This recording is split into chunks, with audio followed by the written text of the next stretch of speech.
Hello, I'm David Hepworth. Thanks for clicking this word in your ear, the latest of hundreds of chats Mark Allen and I have had over recent years, some between ourselves and others with musicians, authors, comedians, and other people we like. If you'd like to help make sure they continue, you might consider being a Patreon supporter by visiting patreon.com/wordinyourear, or just by liking or subscribing in whatever way you prefer. On with the show.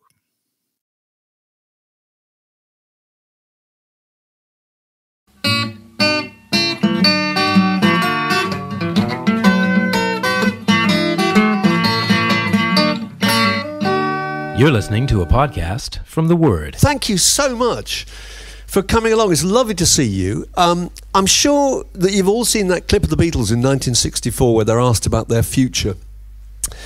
And Paul McCartney says, if we're very, very lucky, we'll get 2 more years and then John and I are going to write songs, try and write songs for other people. And Ringo says he wants to open a string of hairdressing salons. A string of hairdressing salons. And David's reliably cracking new book opens with Live Aid. And let's not forget that the majority of people at Live Aid thought that the last person on that bill, amazingly still going, aged 43, Paul McCartney, was laughably pensionable. And what we didn't know at the time was that in terms of his career, he hadn't even heard the halftime whistle. And this book, like all Dave's other ones, is a series of fizzing stories and anecdotes and revelations and opinions built around a central theme, the central theme being why rock stars never retire. Being a musician is not a job, he reminds you, it's an incurable disease. Please welcome the very wise, the very wonderful David Hepworth. Oh, God. Yeah. Mark Allen, ladies and gentlemen. Yeah. Oh, he could lay it on like nobody else. That's very, very impressive. So look, we're going to start with Live Aid. We'll start with Live Aid. Why not? Because I felt at the time, we've had this conversation before, my theory was that up till Live Aid, people thought about the present, they thought about the future in terms of music, but they very rarely thought about the past. And that was the moment when everyone started to look back and remember all the people whose music they used to buy when they were younger, and the whole concept of rock nostalgia begun. Would that be fair, do you think? I suppose so. Yeah, generally in the years after Live Aid, certainly that was the case. I mean, the strange thing about Live Aid, that first of all, the single, that Do They Know It's Christmas, which had been the previous Christmas, which kind of dominated by Boy George and, I don't know, Marilyn and the Boomtown Rats and so forth.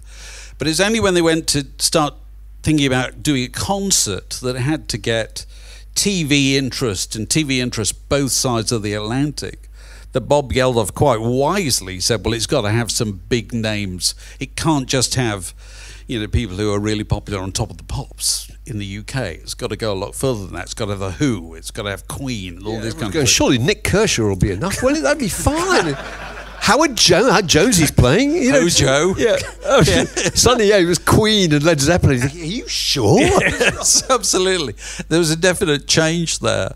And it struck me, and I'm sure it struck you at the same, in the weeks afterwards, that the people who seemed to leave the biggest imprint on the day were the kind of older acts, And I suppose it was partly because they had just, people like Queen, and we always go back to Queen, they had a load of hits, and they'd gone to the trouble of rehearsing a special set to play in front of that crowd, which not every band had done, because there were still acts who took the stage at Live Aid and did their new single. Played their new single. Yeah. Worst possible thing you could ever do. Adamant. Whatever happened to him?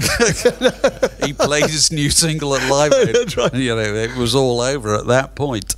And I think what happened at Live Aid was as I've described it in the book, is the beginning of what I call the age of spectacle, which I think that loads of people sat at home, watching it.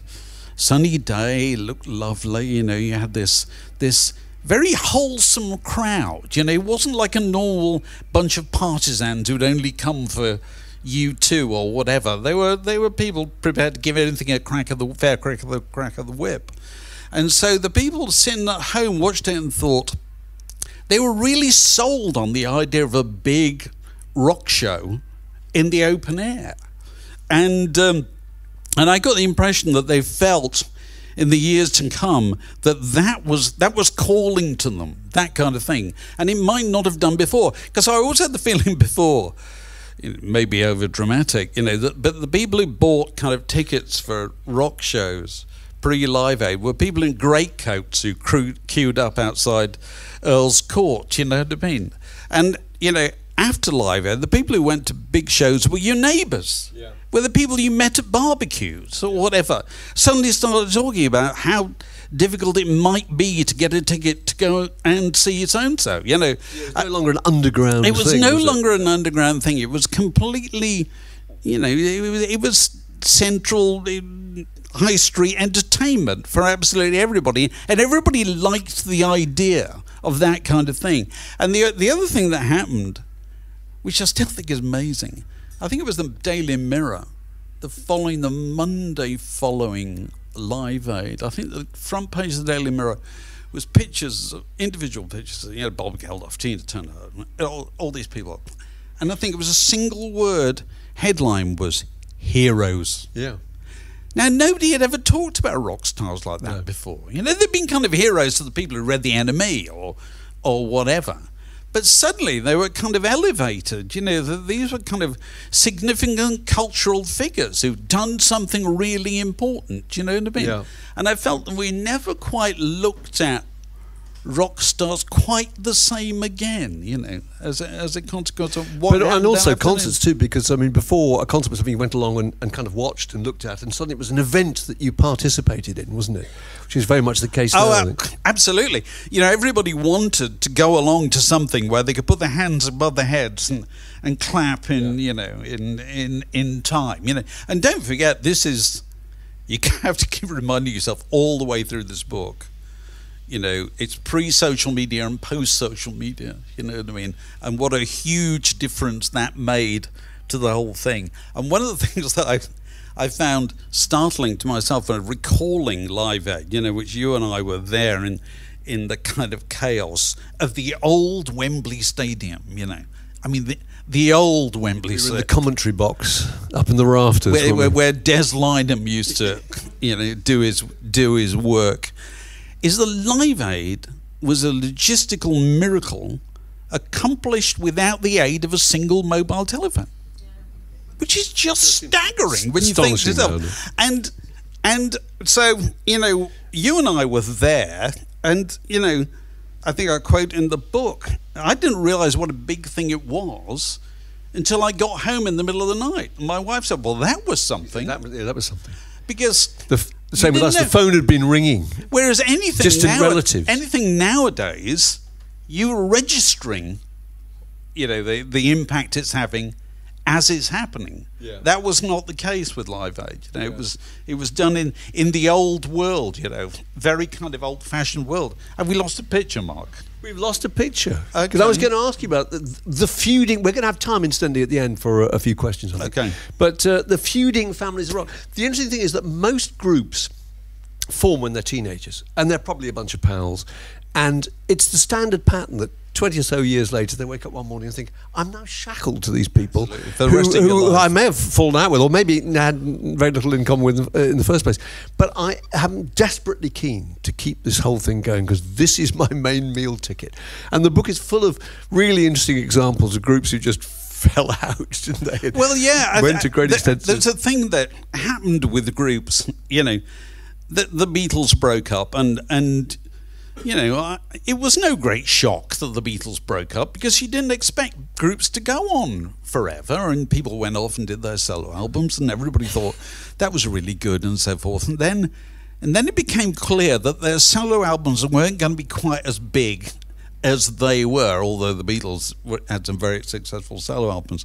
But generally speaking, with bands, everybody went off and made their solo albums, and then kind of came back 5 years later and said, well, that wasn't much, was it? And then sought to see if they could get on with each other still, And so one of the things that goes all the way through the book is it seems to me that the most valuable thing a band has ultimately is the name. of the band, that's the thing that kind of sells tickets. And the oddest people ended up owning the name or not owning the name. I interviewed Roger Waters once, I think I told you about Right. that. And he was talking about being in Philadelphia the night he was playing a half-empty 3,000-seater. And across the road, the Pink Floyd were playing the sold-out... His songs that he wrote, the lyrics and music mostly, in an 87,000 sold-out Enormodome. Yeah. And he said it was just one of the worst nights of his life. Well, didn't he go out? Didn't he advertise himself as Roger Waters, the genius behind Pink Floyd? Yeah. Which, if you're having to do blushing modesty, you've kind of lost something, you know. And it is one of the great kind of threads that goes all the way through the book, that all these bands form in scout huts at the age of 18, and they're shackled together in their 70s, saying, "I never liked your second wife, and do you know what so-and-so said to me after a sound check in Frankfurt in 1978? You know what I mean? Yeah. People remember and have to go to the gigs in separate vehicles and arrive on stage from separate sides of the stage. Yeah, and very rarely, in my experience of bands, very rarely talk about anything. You know, we did a thing with Phil Manzanera recently. It's really interesting. Phil Manzanera wrote a really good book about his time with Roxy Music. And he said to us afterwards, he said, "I really wish the rest of them would write their own book, because I'd like to read it." And you thought, you've spent most of your life with Brian Ferry, and he's never told They got in touch with him and said, "I never knew that about you." Because the honest truth is that most rock bands they're like a collection of teenage boys, aren't they? Just sit and talk about absolute nonsense and football and the sound check, and just that nobody ever has a conversation about who you are and where you come from. But one of the things that brought a lot of attention to these kind of relationships between these people was the growth in the 80s and the 90s of the kind of the honours business, the kind of exemplified by the Rock and Roll Hall of Fame in the United States, where they sort of thought they could get old rock stars to behave like old baseball players, they're all mates at the end of the day kind of thing. And what they found was that rock stars not like that at all, immensely prickly and very, very concerned about who's getting into each other's light.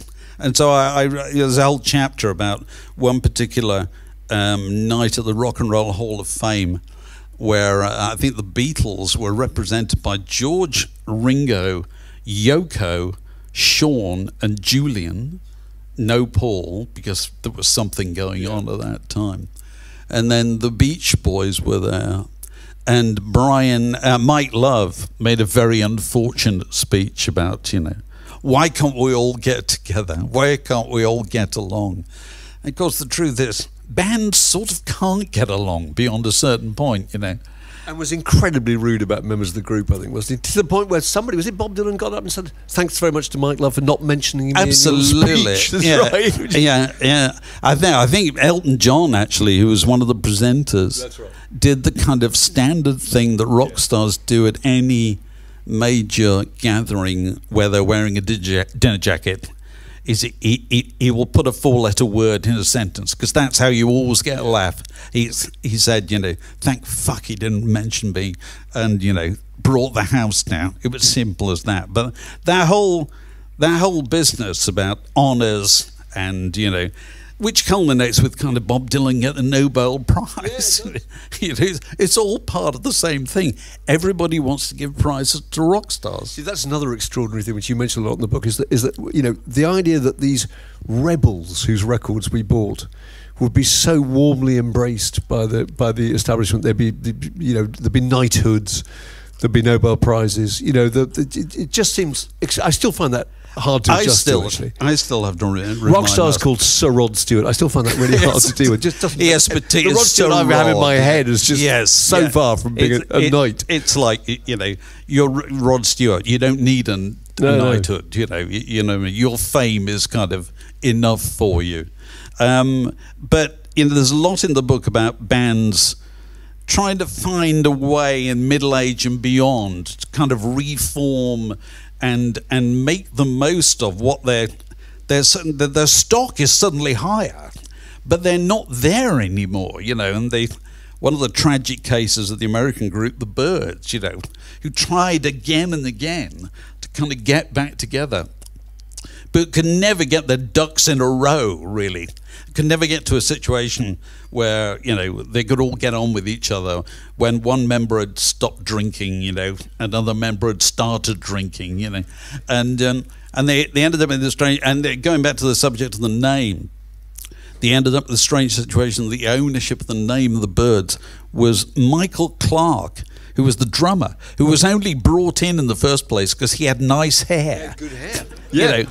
A terrible drummer, but fantastic hair. He'd stuck about long enough, you know what I mean? Everybody else had gone off gallivanting to do their own thing. He'd stayed there, so he ended up owning the name, you know. But the story of the Byrds is a very tragic one, you know. That they must have all just felt very bitter about they didn't have their day in the sun, and I think the kind of successful groups kind of got their day in the sun, you know what I mean? Led Zeppelin got their day in the sun. The Rolling Stones certainly got their day in the sun, by just keeping going, kind of thing, you know.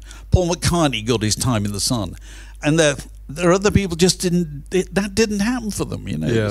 Through all kinds of ill luck. Yeah, the rock music again.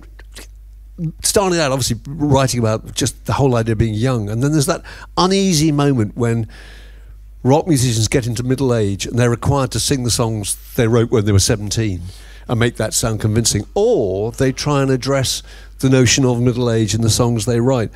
And there aren't that many examples of people who kind of got better as they got older. And you mentioned a few in the book, don't you? There's hardly any. Who was fantastic. Leonard Cohen was fantastic. Leonard Cohen kind of grew into himself. His kind of senior retire. I've returned from retirement. Let's not forget with Leonard Cohen, he retired. He went and lived on Mount Baldy, didn't he, in Northern California? Yeah. He retreated, and then a message came up the hill: somebody's pinched all your money, Leonard. Comes running straight down the hill and goes back on tour. Amazing how quickly he deserted the spiritual world. It's amazing. Passed me my pinstripe suit. Yeah, when's the sound check? Yes. And Leonard Cohen started touring, and of course in a new world where suddenly people were paying sums of money to go and see him live that were never on offer when he was, you know, when it was Suzanne took you down to a place by the river. Yeah. You know, it wasn't like that. You know, he was making a lot of money, and therefore he just carried on touring, didn't he? And but being elderly kind of suited Leonard Cohen. I think this applies to quite a few solo singers, actually, solo males particularly. I don't think it applies so much with the groups. I think it's difficult with the groups, you know, because there are a bunch of mates underneath it all. Whereas James Taylor in his 60s and 70s is absolutely fine. You know, he's still James Taylor. Anyway, Nick Lowe, I don't think anybody has done it better than Nick Lowe. Nick Lowe made these records which were, some people refer to as the Brentford Trilogy, but he's done far more than those now. But largely, you know, Nick Lowe, he did these records which painted a picture of him as a kind of rocker who'd kind of stayed on the tour bus too long, kind of thing, you know what I mean? And life had passed him by, and the comforts of home and family, he'd missed them, and he made these records which brilliantly articulated this. You know, he wrote songs like, there's a wonderful song called "I'm a Mess." That's right. You know, give you an idea of the kind of thing, you know, and waking up with the front door open wide, and you know, and going to the laundry and taking out the cleanest shirt, the cleanest dirty shirts. That's right. But he found, to me, Nick Lowe found something in middle age which is better than what he'd done earlier on. And I don't think that applies to many people. No, it's completely convincing. He found a tone of voice, you know, which was absolutely fantastic. And I just wanted to, you know, I wanted to recognise that because it's important. It's not just decline, you know, across the board, you know. Yeah. There's some people find ways of dealing with it, of the passage of time. Nick Lowe certainly did. We're looking at a picture of Bono talking to Tony Blair. And again, this is part of what we were talking about earlier, really, about rock and roll kind of being absorbed into the establishment, But it again, that seems extraordinary to me. Even at the time when that happened, the idea that politicians were befriending, not kind of giving them MBEs like Harold Wilson, but kind of befriending. It's just amazing because when is this? 1996, is it something like that? And Tony Blair has just been made leader of the Labour Party because obviously John Smith died prematurely, obviously, and Mark and I were kind of running queue at the time, and we said, well, "Can we get Tony Blair to come along?" I knew him from college. I was in a band with him. Absolutely. So, you really loved groups like Mountain, who he mentioned in his This is the thing. I couldn't believe it. I'm standing on stage I've introduced Tony Blair, and of course you've just had John Major, who's been, well, it still is the Prime Minister and so forth, and there's Tony Blair cracking a joke about Leslie West out of Mountain. And I thought, my God, that's a big shift. That was right in the deep end. That's a stretch, isn't it? Like Emerson, Lake and Palmer, or the Beach Boys or something. Leslie West. And but Nantucket Slade Ride. But he kind of, you suddenly had a generation of leaders who kind of spoke rock, and they were, if anything, they were younger than the rock stars that they were idolising, you know what I mean? And so, Bill Clinton, the same in the United States. They played the saxophone and all that kind of thing. So that's a big shift. And you start getting rock stars invited to Downing Street, and politicians like being seen with rock stars. And for a while, rock stars really like being seen with pop stars, and that was definitely that time. And again, that's the thing that kind of relates to, that's a post Live Aid legacy, if you like. What are we looking at now? We're looking at a picture of the Sex Pistols. I think it's the Sex Pistols' Filthy Lucre tour, where they got back together again. And, well, there's lots to discuss here, and we shall do later on as well. But the idea that you cannot resist a reunion.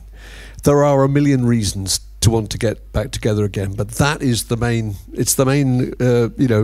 earner, isn't it? And so, well, Johnny Rotten famously said, I think at this press conference, says, we finally found a reason to get back together, your money, which is the way he put it, and it's amazing if you do a survey of bands who've reformed. What's staggering to me is how many have reformed that you've completely forgotten about that they reformed. That they did it, they put an album out, and nobody noticed. You know what I mean? So they went quiet for another 5 years and then reformed again. Reforming? Oh, good, you ought to. Yes. Without mentioning, we did that 5 years ago, nobody noticed. Yeah, but it's a risky business. I can remember seeing the Velvet Underground. Oh, God, The Velvet Underground, I think it was in 1993 at Glastonbury. I don't know if anybody was there, but I used to love the Velvet Underground. The most nocturnal, the most urban, the most kind of dark nightclub band imaginable. Bursting onto the stage at Glastonbury, a dairy farm in Somerset, the gorgeous summer's afternoon, trying to be nice to the crowd, trying to be friendly, and I just thought, this has wrecked the Velvet Underground for me. This is wrong. But they no doubt got a considerable payday out of it. Oh, they would have. They would have regarded it as worthwhile. Yeah. And, everybody went for it. Everybody did it one way or another, apart from, well, we always do the same old list, don't we? The Jam and the Smiths. And of course, the Smiths are not all alive, is that right? Yeah. The Smiths are no longer all alive, so it's not possible. There are various groups who still could. R.E.M., ABBA. I mean, there's no point for ABBA. I mean, absolutely no point. But, but if even... Talking Heads? Yeah. Yes. But, the Sex Pistols doing it was the kind of... That was a kind of key moment in the history of punk rock, wasn't it? I think everyone thought, well, if the Sex Pistols can do it, then we can. Yeah. And but what is interesting to me, one of the things that's interesting, is that most of the time they go and make an album, and most of the time it never works because you can't kind of go back. You can be really successful on stage, recreating something for an audience that wants something, and that's fine. That's a different thing. But how many reunion albums? I'm sure everybody in this room would say, well, actually, it's got 2 good tracks or whatever, rather defensively. Yes. But do you ever play it? No, because the truth is, what you play is the original stuff. Because I do have this strong feeling that most people don't want more than 4 albums by anybody. There's exceptions, clearly, and I won't go into them. Or alternatively, they could buy all the albums but probably only play 4. There you go. Yeah. There you go. Your passion for those things burns brightest in a certain number of albums. Whereas the notion, have you ever counted how many albums Elton John made? It's staggering. You know what I mean? A Victorian novelist didn't turn out that many novels. They just keep going, to the point where you think, enough, although some of them just stopped, didn't they? Billy Joel stopped, didn't he? Because he realised that nobody wanted to hear a new song by Billy Joel ever again. But they wanted to hear the old songs by Billy Joel more than they'd ever wanted before. So it's very different. Who now does a tour, doesn't he, with someone who was a Billy Joel kind of oh, that's a wonderful story about, there's a guy who and I've forgotten his name, a young guy from Long Island like Billy Joel, and he really good musician but couldn't make it, wasn't a big name or anything like that. So he started a band that did Billy Joel covers because he was really good at doing Billy Joel, and he called it Big Shot, and they started doing really well on Long Island until eventually Billy Joel's band got to hear about it and got in touch with him because they were laid off because Billy wasn't on tour, saying, we'll join your band. So this guy ends up with a band with Billy Joel's band in it, and who's the next person who gets to hear about it? Billy Joel. And so the next thing he knows, he's joined Billy Joel's band, where he is effectively Billy Joel. Yeah. 35 years old rather than whatever age Billy Joel was, at that time. It's absolutely fascinating, that whole area. That's broadly what happened to Brian Wilson, wasn't it? Because there was a tribute group called the Wondermints. Yeah. And they were touring in America and doing all those symphonic Beach Boys songs that the Beach Boys themselves couldn't possibly replicate on stage. Really, I think we're 12 of them. Really complicated harmonies and arrangements, And they were really successful. We couldn't get any bigger because there was no other reason to go and see them. And Brian Wilson wanted to go on tour but didn't have a backing band. Yeah. So he thought, well, we'll put Brian Wilson as our lead singer and we'll have this band who can play all the Beach Boys songs. It was a huge success. Well, there was a big turning point with Paul McCartney, wasn't it? Whenever he started touring with kind of that band that he's still got nowadays. Yeah. And they're a bunch of guys who all learned Beatles songs by sitting there listening to them again and again and again and perfecting their parts in a way that Paul McCartney never did. Because this is a great truth about rock stars with their best known songs. You know them better than they do. Because you've heard them more than You've heard them millions of times. You've heard them on a daily basis. You've got them inside you, you know what I mean? And there's a story in the book, I think it's in the book, when George Harrison toured Japan with Eric Clapton. I can't remember, this has been in the 90s or something like that. And he played something. And then the band had to take pretty much a deputation to him afterwards and said, George, if you're going to play something, will you please play the solo the way it is on the records? Because that's what we want to hear, let alone the audience. Don't think you're going to do anything better. You're not, you know what I mean? Because that's the truth about the way we listen to those things. We kind of want them repeated. It's a re-performance. It seems wrong if it isn't the solo that you've It seems wrong. Yeah. We're looking at a picture of, this is just zipping around from kind of chapter openers from the book. But obviously, looking at a picture of Elton John outside Westminster Abbey on the occasion of the funeral of the Princess of Wales. And I wanted to put this in here because it struck me as such an extraordinary thing. You had this major stage occasion. And the kind of major thing that people remember from it is Elton John doing an adaptive version of Candle in the Wind, with kind of lyrics hastily redone by Billy Joel, not Billy Joel, what do you call him, Bernie Taupin, and sent down the fax line or whatever. And it's absolutely extraordinary to me that happened. And that was, it seemed to me, a recognition on the part of the powers that be, courtiers, whatever, that the nation's heart was Elton John. You know what I mean? Yeah. It wasn't Purcell. Yeah. It wasn't what it had been 100 years earlier. It was now Radio 2. Daytime. It wasn't Elgar. It wasn't Elgar. No, you're right. It was Elton John, and that's what the crowd outside reacted to most strongly. There is also, I have to confess, a quote in here which I've stolen from Mark Allen, who in turn stole it from his father, and so now in front of this very select gathering, we can let you in on the provenance of this particular. I was so touched that you included that. I felt so strongly about this occasion that my wife and our two kids went to. I took them. They were 10 and 12. I took them there. I said, you'll be able to tell your grandchildren, you're seeing the beginning of the dissolution of the monarchy.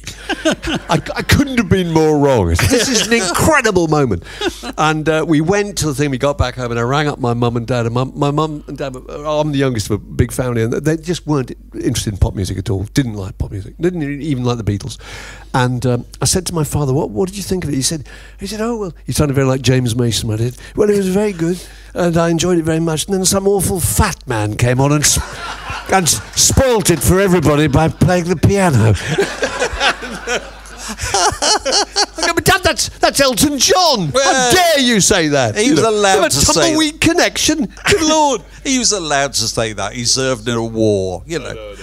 He's permitted. But it just struck me as an absolutely extraordinary event. It was. What he was reacting to was what we were all surprised by too, and could never have foreseen, which is that a state funeral would be overseen by a member of the rock aristocracy, which is just unimaginable, wasn't it? And also, you have to keep reminding yourself, when you look back over these years, you think, was Elton gay at that point or not? It's like, I don't think he was, actually. But hadn't he just got married? Wasn't. No, that was in the 80s, wasn't it? I don't know. You lose track. You lose track. But, we've all... so I counted them all out and I counted them back in again, that kind of thing. I remember when people were straight. Yeah. But another thing that you mentioned in the book is the idea that when we were kids, we would buy records and maybe they didn't sell very well, and they wouldn't get repressed, and they'd effectively disappear. The records would disappear. You might occasionally find one in a junk shop or a charity shop or something like that. But broadly, if you made a non-selling record in the late 60s, the chances were that you would be completely forgotten. That's the thing about true now. The thing about the internet, that we can all talk about, the terrible effect of, people don't treasure physical product, all that sentimental stuff. But one of the interesting things to me is the internet made it impossible for bands to disappear. You couldn't be obscure enough to drop off the edge of the internet. It couldn't happen. And so if you look at the early kind of news groups in the days before browsers and all the things we're used to now, Google and so forth, but it was still dial-up modems, and it was still quite difficult to do, Napster and all this stuff. You go on news groups, and he would have news group Pink Floyd, news group Led Zeppelin or whatever. But one of the earliest news groups, I think one of the top 10 early on was Van de Graaff Generator, and I thought that's really interesting. You know what I mean? And so the little church of Van de Graaff Generator, it's not huge, but it's probably bigger now than it's ever been.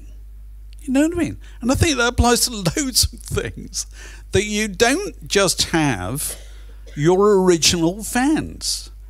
They're joined by other people for other kind of reasons, And so followings grow, and so it often strikes me that your biggest moment in a musical career nowadays is kind of 30 years after it happened. It's when you're classic. It's, I know we can't stop mentioning this. Oasis next year, whatever happens, will be bigger than Oasis in 1994. Infinitely bigger. Well, you make the point because in the the world is different. You have a great theory in the book that a rock career is a 3-act play. Explain that. It's really good.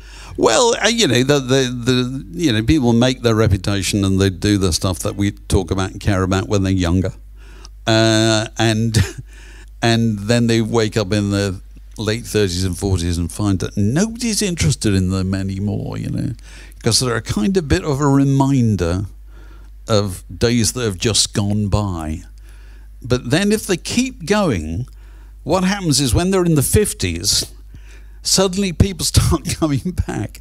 And so the audience, they've gone through their babysitting years, you know what I mean? They can leave the kids at home and they suddenly feel like, they can afford it, They feel like going out and celebrating their earlier years, And so we've seen that happen. And the media is then run by people who wish they'd been young during that golden age.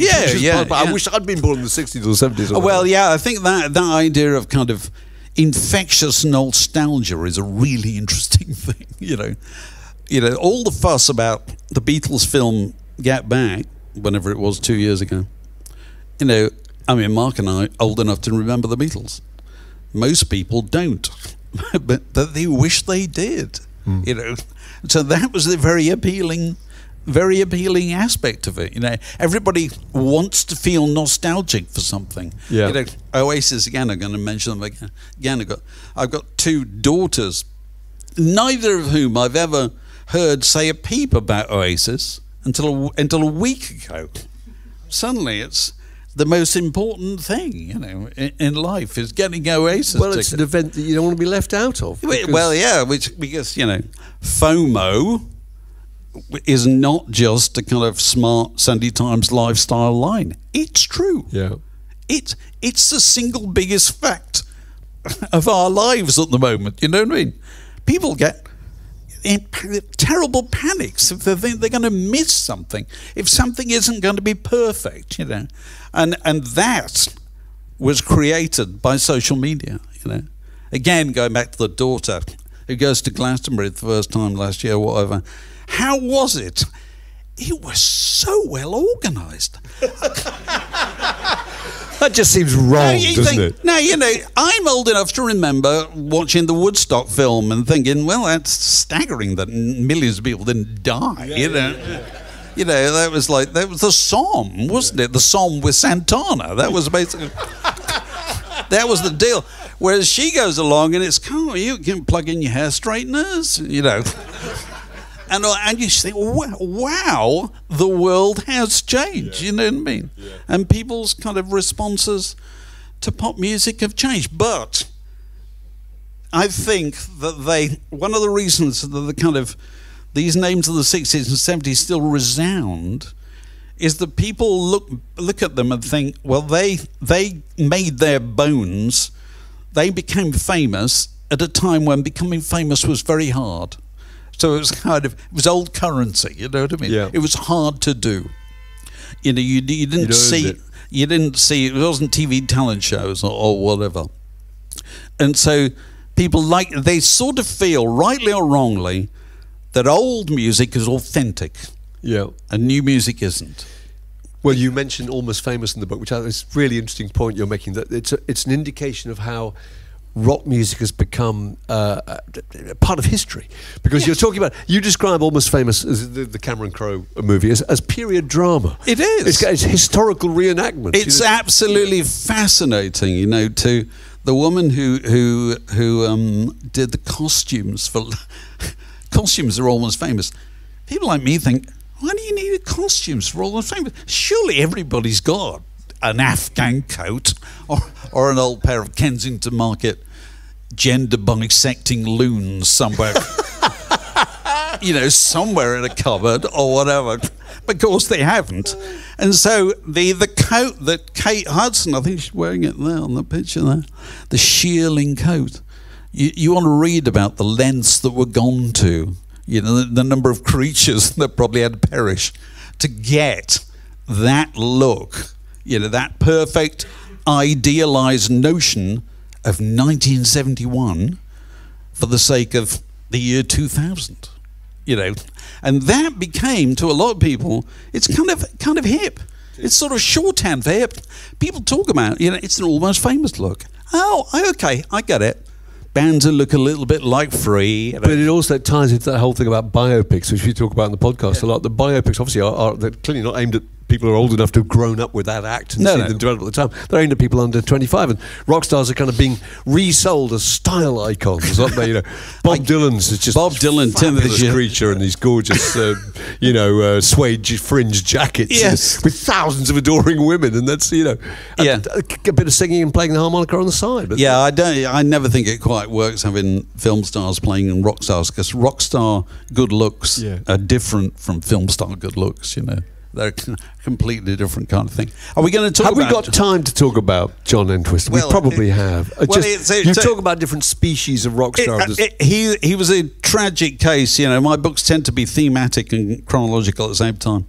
And this came up at this point in the narrative, that John Entwistle, member of The Who, but didn't write the songs, so wasn't sitting at home, you know, getting the royalty checks all the time. So needed them to go on tour regularly, you know.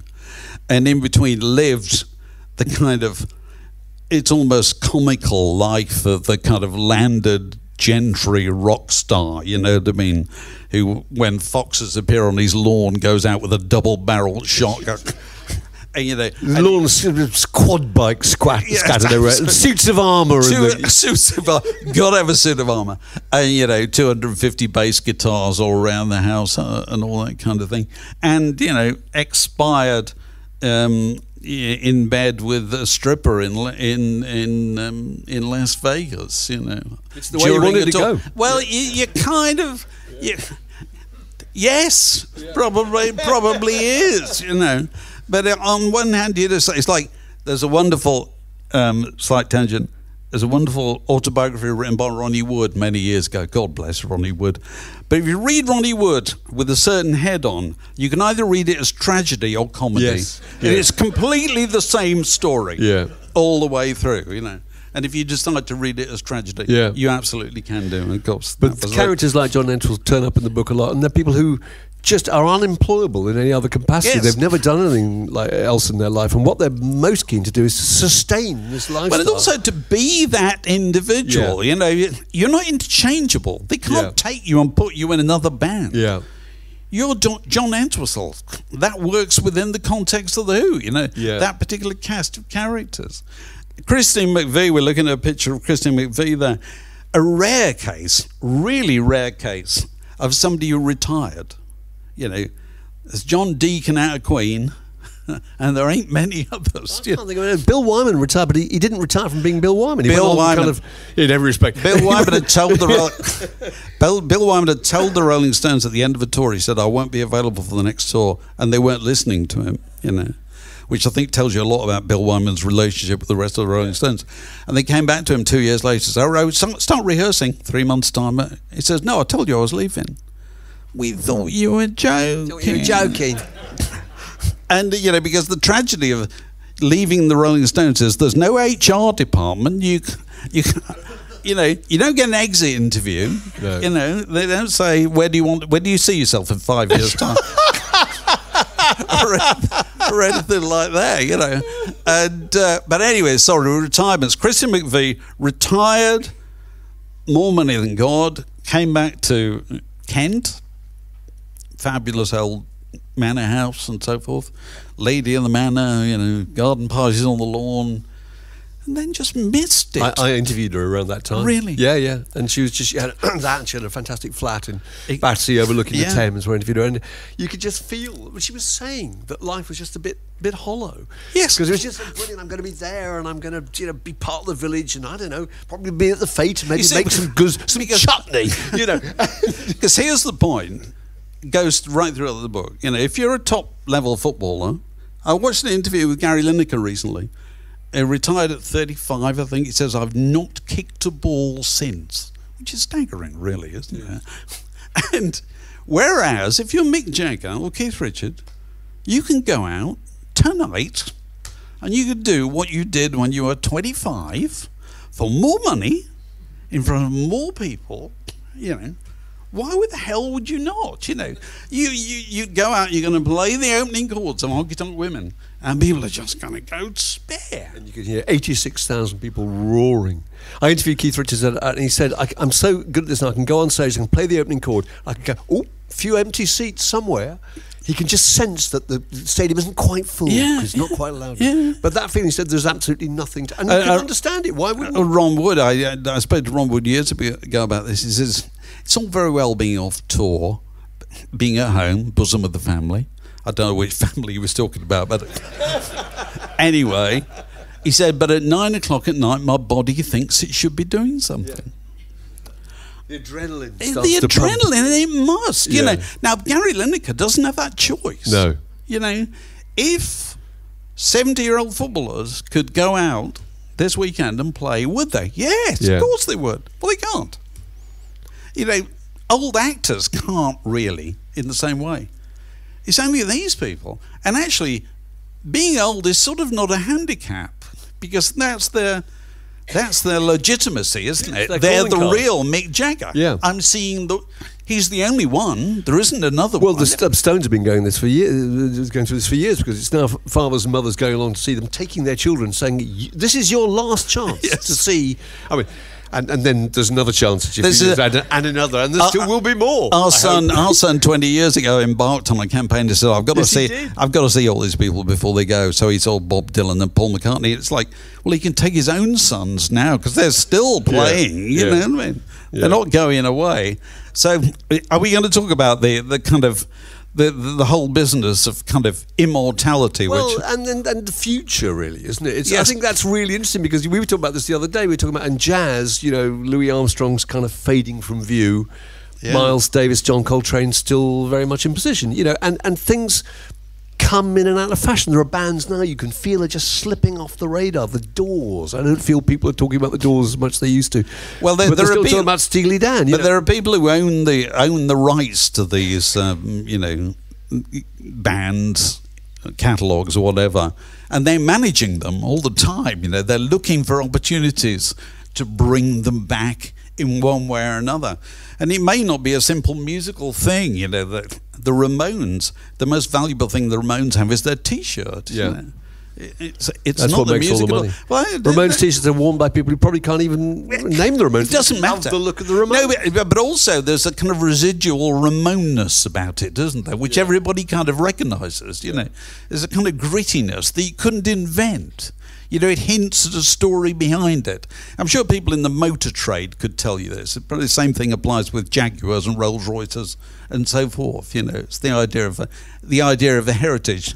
But I don't think we know for certain what people are going to be listening to in the future, or how much of that which we revere at the moment they will be listening to in the future. Because, you know, as we say, you know, I've just been reading an awful lot about Bing Crosby. And Bing Crosby was arguably the biggest pop music star of the 20th century.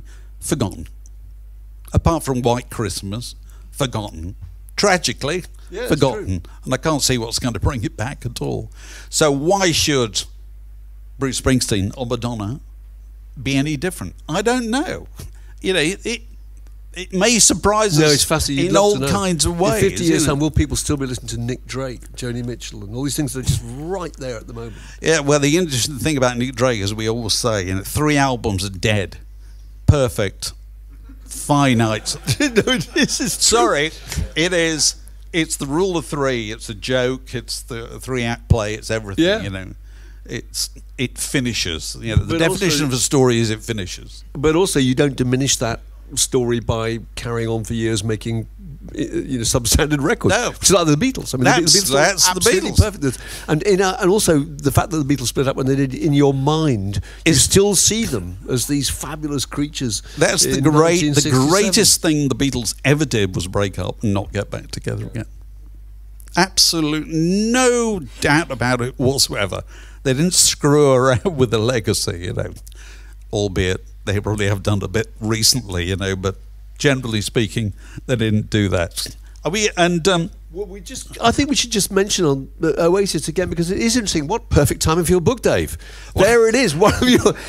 Dave's spoken all about how no one can resist the lure of it. But you make a really interesting point about how it's not really, the Oasis reunion isn't for the ticket buyers, if they've managed to get any, isn't really about music. It's about symbolism. It's symbolism, and it goes back to that point about the age of spectacle.